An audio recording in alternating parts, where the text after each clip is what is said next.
My name is Jagdish Shukla और ये हमारा 5th लेक्चर है और ये लेक्चर में हम कॉमर्स देखने वाले हैं और जो हमने पॉइंट्स डिस्कस किए उसके डिस्टिंक्शन देखने वाले हैं। तो चलिए स्टार्ट करते हैं हमारा कॉमर्स सेक्शन। तो नेक्स्ट पार्ट है अपना कॉमर्स। तो कॉमर्स किस सेक्शन में आता है? तो बिजनेस में कॉमर्स आता है। बिजनेस के दो पार्ट है, इंडस्ट्री एंड कॉमर्स। फिर बिजनेस कहाँ पे आता है? आपका इकोनॉमिक एक्टिविटी। तो कॉमर्स भी आपका कौन सा एक्टिविटी है? Economic activity. और ये कॉमर्स एक बिजनेस का एक पार्ट है। तो कॉमर्स क्या करता है? Commerce means distribution of goods and services. तो commerce is that part of business which is engaged in distribution of goods and services. Means goods and services consumers तक पहुंचाने का जो बिजनेस है, जो काम है, वो कौन करता है? कॉमर्स करता है। तो कॉमर्स के भी फिर फर्दर दो पार्ट्स है, trade and auxiliaries to trade. Trade means मैंने आपको ऑलरेडी बता दिया, ट्रेड मीन्स व्हाट?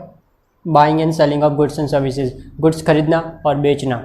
तो गुड्स खरीदेंगे बेचेंगे मतलब क्या होगा कि हमने गुड्स प्रोड्यूस किए, उसको कंज्यूमर्स तक पहुंचाना, तो हमने उसको बेचा तो ओनरशिप ट्रांसफ़र हो गई, गुड्स एक्सचेंज हो गया और उसके बदले में हमको मनी मिलेगा। बट ये ट्रेड कितने टाइप का होता है और सेकेंडरी ट्रेड मतलब ऑक्सिलरीज उसको कैसे सपोर्ट करती है वो भी हम आगे देखते हैं। तो नेक्स्ट है types of trade. Trade are classified into 2 types. वो उनके लोकेशन के हिसाब से दिया हुआ है, एक जोग्राफिकल लोकेशंस के हिसाब से है। होम ट्रेड जो विद इन कंट्री होता है, with in geographical boundaries of a country, proper word use करें तो। और एक इंटरनेशनल ट्रेड या फॉरेन ट्रेड जो बिटवीन कंट्रीज़ होता है। तो होम ट्रेड आपका फर्स्ट वन है। होम ट्रेड का अलग अलग नाम भी है, इंटरनल ट्रेड, उसको डोमेस्टिक ट्रेड भी बोल सकते हैं हम लोग। तो ये ट्रेड कहाँ पे होता है? Trade means what? Buying and selling of goods and services. कहाँ पे? With in the geographical boundaries. तो ये वर्ड आपको यूज़ करने हैं, with in the geographical boundaries of a country is called home trade और इंटरनल ट्रेड और domestic trade आपका। और यहाँ पे अगर हम इंडिया की बात करें तो इंडिया में एक ही करेंसी यूज़ करते हैं ना। तो यहाँ पे कौन सी करेंसी यूज़ होती है? लोकल। तो जो भी कंट्री में ट्रेड हो रहा है उस कंट्री की करेंसी वहाँ पे इन्वॉल्व होगी। तो यहाँ पे 2 टाइप का होता है, अभी इसका क्लासिफिकेशन दिया हुआ है। ये 2 टाइप का होता है होम ट्रेड, होलसेल और रिटेल। होलसेल मतलब जहाँ पे हम गुड्स बल्क में उठाते हैं। बल्क मतलब एक लार्ज क्वांटिटी में एक्वायर करते खरीदते हैं। फिर इसको, और जो रिटेल ट्रेड होता है उसमें क्या करते हैं हम? छोटे क्वांटिटी में खरीदते हैं। तो मैंने यहाँ पे कुछ एक लिंक बनाया हुआ है, देखो, इसको बोलते हैं चैनल ऑफ डिस्ट्रीब्यूशन। गुड्स हमारे तक कैसे पहुँचता है? हम कंज्यूमर है तो प्रोड्यूसर क्या करता है? गुड्स बहुत सारा बनाता है लॉट में। फिर होलसेलर क्या करता है? उससे कुछ लॉट परचेस करता है। ऐसे बहुत सारे होलसेलर्स होते हैं अलग अलग एरियाज़ में। तो वो लोग जो भी प्रोड्यूसर्स रहेंगे उससे गुड्स एक्वायर करेंगे, फिर उनको रिटेलर को बेचेंगे। रिटेलर मतलब शॉपकीपर, जो अपने आजू बाजू जितने भी देख रहे हैं वो सब रिटेलर्स हैं और हम उनसे जाके खरीदते हैं। तो प्रोड्यूसर्स क्या करते हैं? इनको लार्ज क्वांटिटी में बेचते हैं नॉर्मली, और ये इसको थोड़ा कम क्वांटिटी में बेचते हैं जितना उनको चाहिए, और ये उनको जितना चाहिए उतना उनको बेचते हैं कंज्यूमर की रिक्वायरमेंट के हिसाब से। तो ये जो होलसेलर करता है उसको बोलते हैं होलसेल ट्रेड। होलसेलर क्या करता है? होलसेल में गुड्स परचेस करता है फ्रॉम प्रोड्यूसर और सेल करता है किसको? रिटेलर। तो होलसेलर किसके बीच में आता है? प्रोड्यूसर एंड रिटेलर के बीच में आता है। तो ये आपको याद रखना, wholesaler is the link between producer and retailer. ये एमसीक्यू में आता है अक्सर। तो नेक्स्ट है आपका रिटेल ट्रेड। रिटेल ट्रेड कौन करता है? रिटेलर। ये किसके बीच में आता है? Wholesaler and consumer. ये होलसेलर से गुड्स परचेस करता है और कंज्यूमर को क्या करता है? गुड्स सेल करता है। तो ये लिंक किसके बीच में? होलसेलर और कंज्यूमर। कुछ एक्सेप्शनल केसेस में क्या करता है? रिटेलर मैन्युफैक्चरर से भी खरीद सकता है अगर उसको बहुत बड़ा ऑर्डर मिला है, या उसके पास मैन्युफैक्चरर आजू बाजू में अवेलेबल है, उसके कॉन्टैक्ट है, तो डायरेक्टली भी परचेस करता है। बट वो नॉर्मली नहीं होता, हो भी सकता है, वो पॉसिबिलिटी है। तो चलिए आगे देखते हैं फिर। तो नेक्स्ट आपका जो ट्रेड का टाइप है वो फॉरेन ट्रेड, इसको ग्लोबल ट्रेड, एक्सटर्नल ट्रेड या इंटरनेशनल ट्रेड भी बोल सकते हैं। तो फॉरेन ट्रेड क्या होता है? ट्रेड मीन्स आप जानते ही है, buying and selling of goods and services. But foreign means between 2 countries होगा, 2 कंट्रीज़ के बीच में, जैसे कि इंडिया और सपोज अमेरिका के बीच में, या इंडिया और अफ्रीका के बीच में, या इंडिया और ब्राज़ील के बीच में। तो ये आपका कौन सा हो गया? Foreign trade.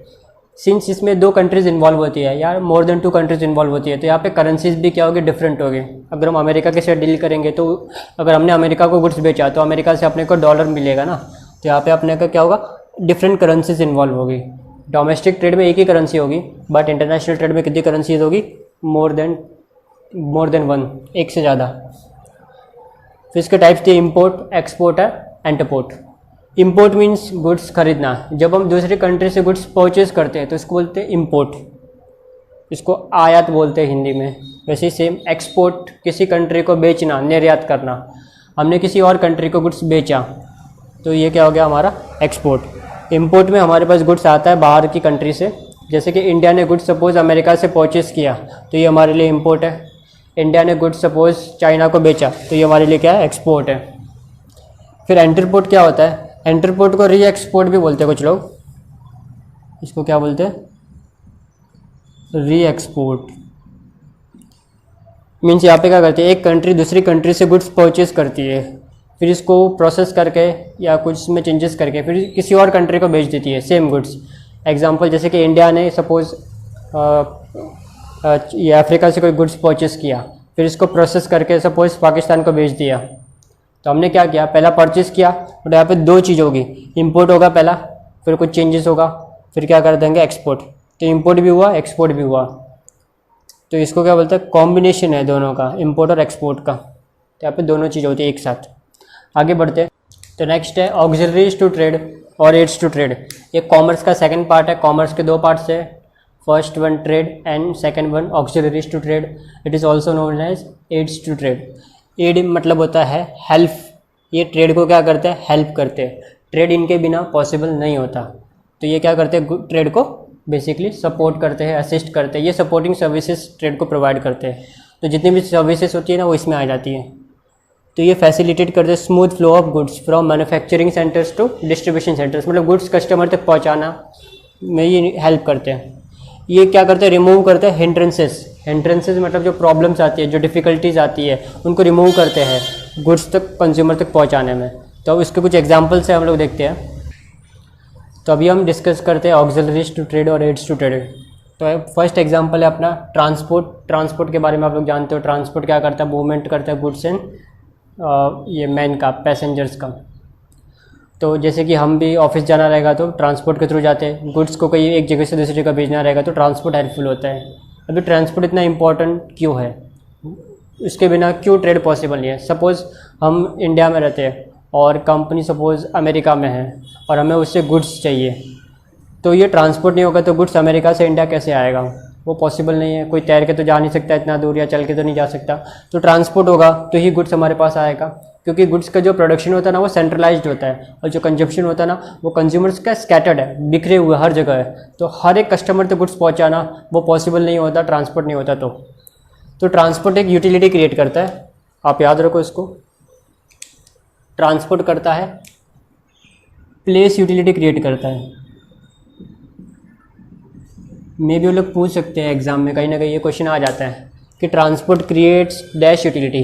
तो ये क्या करता है, प्लेस यूटिलिटी क्रिएट करता है। मतलब ये क्या करता है, गुड्स एक जगह से दूसरी जगह ट्रांसफ़र करता है, तो उन गुड्स की वैल्यू बढ़ जाती है, वो गुड्स वहाँ पे ज़्यादा यूज़फुल होने लगते हैं, तो उसको बोलते हैं प्लेस यूटिलिटी। तो नेक्स्ट देखते हैं वेयर हाउसिंग।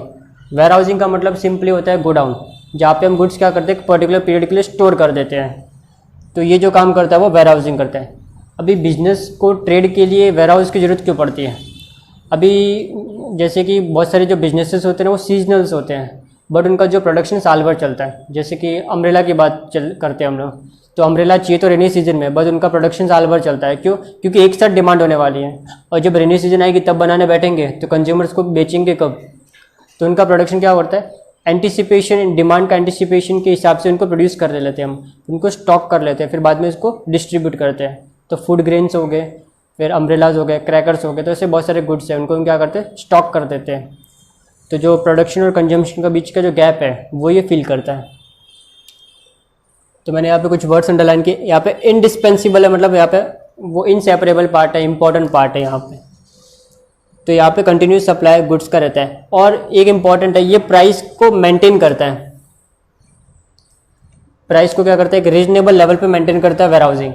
अगर गुड्स मार्केट में कम हो जाते हैं ना तो उनकी प्राइसेस बढ़ने लगती हैं। तो अगर हमने सफिशिएंट स्टॉक मेंटेन किया है ना, तो जैसे ही गुड्स मार्केट में शॉर्टेज होगी तो हम गोडाउन से, वेयर हाउस से गुड्स रिलीज़ करेंगे, निकालेंगे। तो क्या होगा, उससे मार्केट में हमेशा एक एडिक्वेट लेवल ऑफ गुड्स रहेंगे। तो क्या होगा, उससे जो उनका प्राइस रहेगा वो रीजनेबल मेंटेन होगा और कंटिन्यूस गुड्स सबको अवेलेबल होगा, और इससे क्या होगा, उस गुड्स का प्राइस भी रीजनेबल। जैसे कि ये ट्रांसपोर्ट प्लेस यूटिलिटी क्रिएट करता है ना, वैसे ही वेयर हाउस क्या करता है, टाइम यूटिलिटी क्रिएट करता है। मतलब गुड्स को स्टोर कर दो, जब टाइम, जिस टाइम में ज़रूरत पड़े उस टाइम पे हम उसको रिलीज़ कर सकते हैं। तो warehousing creates time utility, मतलब जब चाहिए तब रिलीज़ कर सकते हैं। नेक्स्ट है इंश्योरेंस। इंश्योरेंस मतलब क्या होता है कि एक कॉन्ट्रैक्ट है ये बेसिकली इंडेमनिटी का, जहाँ पे कंपनी या बिजनेस और एक कंपनी में होता है, तो वहाँ पे जो कंपनी होता है उसको बोलते हैं इंश्योरर। तो इंश्योरर गारंटी देता है क्या, कि आपके जो लॉसेस है उसको हम कॉम्पेंसेट करेंगे। तो insurance is what, a contract of indemnity between company, insurance company and the business. तो यहाँ पे हम क्या फालतू फोकट में वो अपने को पैसे देगी, नहीं, उसके लिए हमें उसको कुछ पे करना पड़ेगा, इंश्योरेंस पे, प्रीमियम पे करना पड़ेगा, इंश्योरेंस प्रीमियम।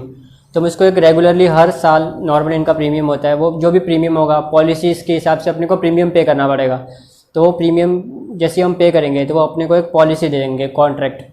तो फिर उसके हिसाब से अपने को हर साल उनको प्रीमियम पे करना रहना है, और जब भी लॉस होगा तो हम इसको बोलेंगे कि भाई हमको कॉम्पेंसेट करो, हमारे लॉस को भर के दो, भरपाई करो। तो वो काम जो करता है वो इंश्योरेंस। अभी सपोज़ ये ज़रूरी क्यों है ट्रेड के लिए, मेरा यहाँ से गुड्स सपोज बाय शिप जा रहा है अमेरिका, तो अमेरिका पहुँचते पहुँचते उसको बहुत टाइम लगेगा, 2-4 महीना, 6 महीना भी लग सकता है।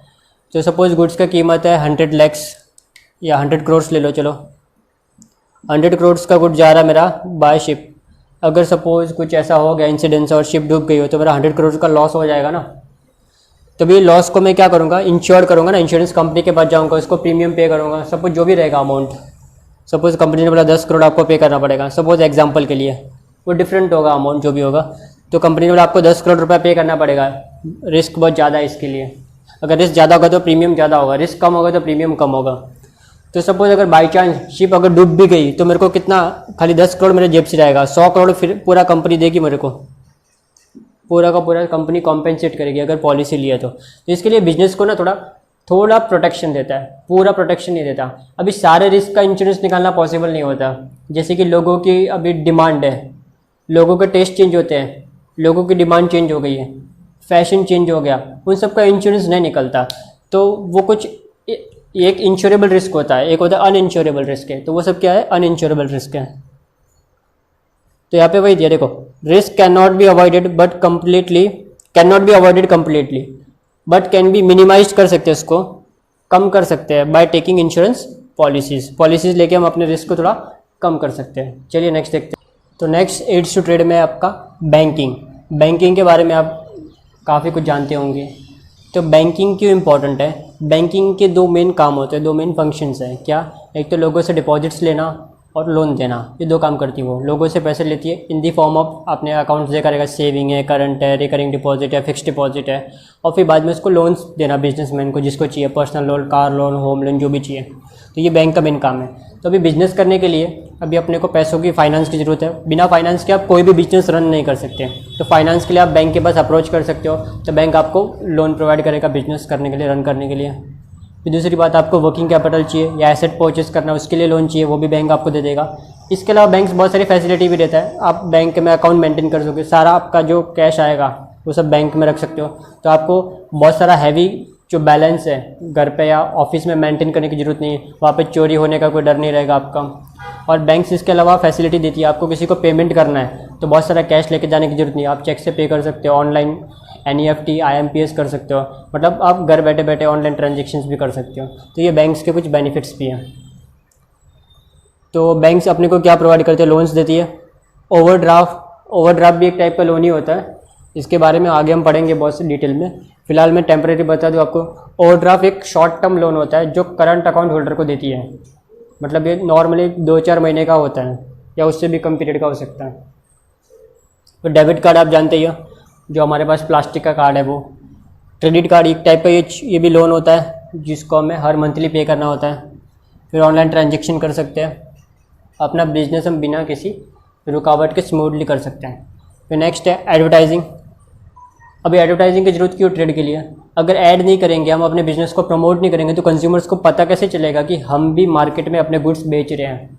तो ऐड के थ्रू ही लोगों को पता चलेगा कि ये गुड्स अवेलेबल है, किस प्राइस पे है, कहाँ अवेलेबल है, कब से कब तक अवेलेबल है, उसका मतलब कौन कौन से वेरिएंट्स है, कलर है, साइज़ क्या है, टेस्ट क्या है, जो भी है, उसके प्राइस क्या है। तो वो इन्फॉर्म करने के लिए हमको अपने को क्या करनी पड़ेगी, एडवर्टाइजिंग करनी पड़ेगी। यहाँ पे एडवर्टाइजिंग के बारे में कुछ खास तो बताया नहीं उन लोग ने दो ही चीज़ें बताई, indoor and outdoor. Indoor advertising जो हम घर से देख रहे हैं, तो घर पे एडवर्टाइजिंग कैसे होती है, हमारे घर पे अगर पेपर आता है तो हम न्यूज़पेपर में देखते होंगे, मैगजीन्स वगैरह देखते होंगे, टीवी है, रेडियो है, तो ये सारे क्या इंडोर एडवर्टाइजिंग है। आउटडोर मतलब जब हम बाहर जाके देखते हैं, बाहर जाते हैं तो हमको क्या दिखता है, पोस्टर दिखते हैं, बड़े बड़े होर्डिंग्स जो लगे रहते हैं, बैनर, वो दिखते हैं अपने को। फिर एक नियॉन साइन भी होता है। नियॉन साइन मतलब बल्ब रहते हैं छोटे छोटे, वो आपने देखा होगा, एक प्लेट रहेगी, वहाँ पे बहुत सारे बल्ब रहेंगे, आपको ऐसा दिखेगा कि नेम चल रहा है, तो वो नियॉन साइंस, नियॉन लैंप्स होते हैं छोटे छोटे, तो वो ब्लिंक होते हैं, तो ऐसा लग रहा है अपने को कुछ नेम प्रिंट हो रहा है। तो ये भी आउटडोर एडवर्टाइजिंग का एक एग्जाम्पल है। फिर नेक्स्ट है मर्केंटाइल एजेंट। अभी मर्केंटाइल एजेंट आपको एक बेस्ट एग्जांपल दूँ, जैसे कि आपको कोई घर खरीदना है या बेचना है या भाड़े पे लेना है, तो हम एक एजेंट को पकड़ते हैं कि मुझे इस एरिया में घर चाहिए, तो मुझे वो अरेंज करके दो। तो ये जो काम करता है वो मर्केंटाइल एजेंट होता है। या मुझे कोई प्रॉपर्टी बेचनी है तो मैं जाके एजेंट को पकड़ूंगा, मुझे खरीदनी है तो भी जाके मैं एजेंट को पकड़ूंगा। अभी जैसे कि दो लोग हैं, सपोज मुझे बेचनी है और एक थर्ड पर्सन को खरीदनी है, तो वो भी उसके पास आएगा, मैं भी उसके पास जाऊँगा। तो एजेंट क्या करेगा, मुझे बोलेगा कि देखो ये प्रॉपर्टी है, तुम देख लो, तुमको पसंद है तो ले लो। तो दोनों में क्या हो जाएगा, डील हो जाएगी। तो एजेंट क्या करते हैं, एक्चुअली बिजनेस को फैसिलिटेट करते हैं। ये नहीं होते तो बायर और सेलर मिल नहीं पाते हैं। तो एग्जांपल्स, बेस्ट एग्जांपल है, उसको बोलते हैं एस्टेट एजेंट। फिर होता है एक शेयर ब्रोकर होता है, आपने नाम सुना होगा, स्टॉक ब्रोकर होता है, वो भी यही काम करता है, बायर सेलर के बीच में ट्रांजेक्शन करवाता है। तो इसके लिए इनको कमीशन मिलता है और अपना काम भी हो जाता है, खरीदने या बेचने का जो भी काम रहेगा। ठीक है, तो वही आपका ये हो गया। फिर आगे बढ़ते हैं। नेक्स्ट है कम्युनिकेशन। तो कम्युनिकेशन ट्रेड के लिए इम्पॉर्टेंट क्यों है? अगर कम्युनिकेशन नहीं होगा तो जो बायर्स है वो ऑर्डर कैसे प्लेस करेंगे, जो सेलर्स है उसको कम्युनिकेट करेंगे। मतलब एडवर्टाइजिंग भी एक फॉर्म ऑफ कम्युनिकेशन ही है। कम्युनिकेशन हम लोग बोल के कर सकते हैं, ऐड दिखा के कर सकते हैं, फ़ोटो दिखा के, साइन से, सिंबल से, अलग अलग वे में। कम्युनिकेशन का मतलब क्या था, अपनी कुछ भी इन्फॉर्मेशन किसी नेक्स्ट पर्सन तक पहुँचाना।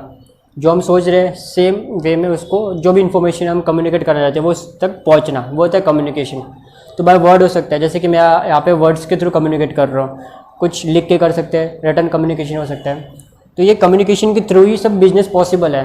अगर कम्युनिकेशन नहीं होगा तो बिजनेस में एक भी काम नहीं होगा। इवन आपको लोन चाहिए तो बैंक में जाके कम्युनिकेट करना पड़ेगा ना, तभी जाके लोन मिलेगा। कस्टमर्स ऑर्डर देगा, अभी नॉर्मली ऑर्डर अगर ऑनलाइन दे रहा है तो हम जैसे ही वो कस्टमर ऑर्डर वेबसाइट पे जाके प्लेस करेगा तो जो बिज़नेस को ईमेल आएगा, जो भी बिज़नेस होगा, तो उनको कम्युनिकेट होगा कि उनको एक पॉपअप आएगा कि एक बिजनेस ऑर्डर प्लेस हुआ, उसको गुड्स सेंड करना है, भेजना है। तो फिर बिज़नेस उसके हिसाब से वो रेडी होगा और उसको गुड्स भेजेगा, उसको बताएगा कि गुड्स अवेलेबल है कि नहीं, कब तक डिलीवर होगा, उसका प्राइस वगैरह क्या है, वो सब उसको कम्युनिकेट करना पड़ेगा ना। उस प्रोडक्ट के फीचर्स वगैरह क्या है, अगर वो दुकान में रहेगा तो वो उसको समझाएगा। अगर वो ऑनलाइन परचेस करा तो उसकी जो वेबसाइट है वहाँ पे सब लिखा रहेगा, प्रोडक्ट की क्वालिटी क्या है, उसका एक्सपायरी डेट है, MRP क्या है, वॉटएवर जो भी इस प्रोडक्ट के बारे में उसके स्पेसिफिकेशन है वो सब कुछ दिया रहेगा, प्राइस के साथ वगैरह, डिलीवरी कब होगा, एक्सपेक्टेड डिलीवरी क्या है, सब कुछ गिवन होगा। तो ये सब कम्युनिकेशन ही है। फिर आफ्टर सेल सर्विस है, फिर उसके बारे में अगर कुछ क्वेरीज है तो वो उसको कॉल करेगा या ईमेल करेगा, वॉटएवर। तो जो भी है ये सब किस में आ गया, कम्युनिकेशन। तो बिना कम्युनिकेशन के इवन एक्सचेंज हो ही नहीं सकता। यहाँ पे एक एक्टिविटी दिया, वो भी देख लेते हैं। Because of N extended markets. अभी मार्केट क्या हो गया, बहुत बड़े हो गए। पहले जब ट्रांसपोर्ट नहीं था, कम्युनिकेशन नहीं था, IT नेटवर्क इतना अच्छा नहीं था, तो मार्केट क्या थे, लोकल लेवल पे काम करते थे, स्मॉल लेवल पे काम करते थे। अब आज आप ना इंडिया में बैठ के, अपने घर में बैठ के बिजनेस कर सकते हो। इवन US के साथ कर सकते हो बिजनेस, घर पे बैठे बैठे। आपको कोई बड़े दुकान डालने की ज़रूरत नहीं है, ऑनलाइन के थ्रू। तो अभी जो छोटी दुकान है वो भी ऑनलाइन प्रेजेंस दे के अपना जो मार्केट है वो ग्लोबल कर बैठे हैं, मतलब इंटरनेशनल लेवल पे है, ऑल ओवर इंडिया लेवल पे बिजनेस कर रहे हैं, छोटी सी दुकान लेके। कोई विदाउट इवन फिजिकल प्रेजेंस कुछ नहीं है, लेकिन वो घर बैठे बैठे भी बिजनेस कर रहे हैं। तो मार्केट कैसे हो गए, एक्सटेंडेड हो गए, बहुत बड़े हो गए। एंड ट्रांसपोर्ट भी बहुत इम्प्रूव हो गया। It is now possible to send farming products anywhere easily. कहीं भी बेच सकते हैं इंडिया में, ट्रांसपोर्ट बहुत अच्छा है। इंडिया क्या, इवन पूरे वर्ल्ड में कहीं भी बेच सकते हैं। एंड ये products can get reasonable value for that. अभी देखो जहाँ पे प्रोडक्ट प्रोड्यूस होता है, फार्मर्स जैसे कि प्रोड्यूस कर रहे हैं, तो वहाँ पे वो अबंडेंट क्वांटिटी में अवेलेबल है। अबंडेंट मतलब लार्ज क्वांटिटी में अवेलेबल है। तो वहाँ पे सपोज उसका पर केजी प्राइस सपोज 10 रुपीज़ है, जो फार्मर ने बनाया तो उस एरिया में 10 रुपीज़ उसका कॉस्ट है। तो उसको हम कहीं और शिफ्ट कर देंगे, कहाँ पर, जहाँ पे वो चीज़ की कमी है, स्कैर्स है, तो वहाँ पे उसका ना ₹10 के हिसाब से हो सकता है, 25 हो सकता है, किसी किसी एरिया में ये ₹50 भी हो सकता है, डिपेंड करता है उसकी डिमांड के ऊपर कि उस चीज़ की डिमांड कितनी है। But where products can made in an area, जहाँ पे बिक रहा है जो भी प्लेसेस है, and people living in that area have to spend quite a lot, ज़्यादा खर्चा करना पड़ता है ना। देखो 10 का यहाँ पे 50 खर्चा करना पड़ता है, यहाँ पे 25 खर्चा करना पड़ता है। Is this fair? क्या ये फेयर है? ये ऑफकोर्स फेयर नहीं है। अभी इनको एक्स्ट्रा पे क्यों करना पड़ रहा है? अभी फार्मर तो ₹10 में दे रहा है, तो ये 15 एडिशन हो रहा है, या यहाँ पे जो 40 एडिशन हो रहा है, प्लस 40 हो रहा है, वो पैसा जा कहाँ रहा है? तो बीच में जो होते हैं ना मिडल मैन्स, हम देखते हैं ना मैन्युफैक्चरर से कंज्यूमर तक आने के बीच में बहुत सारे मिडल मैन होते हैं। ये दो तो प्रैक्टिकली पॉसिबल ही नहीं है, 2 लोग कस्टमर तक गुड्स पहुँचाए। तो इसके अलावा बहुत सारे डिस्ट्रीब्यूटर्स होते हैं, बहुत सारे होलसेलर्स होते हैं, कोई छोटे होलसेलर, कोई बड़े होलसेलर भी होते हैं। तो गुड्स कंज्यूमर तक पहुँचते पहुँचते वो अपना प्रॉफिट मार्जिन ऐड करते रहते हैं, इसमें अपना ऐड करते रहेंगे। फिर ये प्रोडक्ट का जो बीच है ना मिडल मैन खा लेते हैं, ये 15 रुपीज़ उनके जेब में चला जाता है। तो ये ऑफकोर्स अनफेयर है।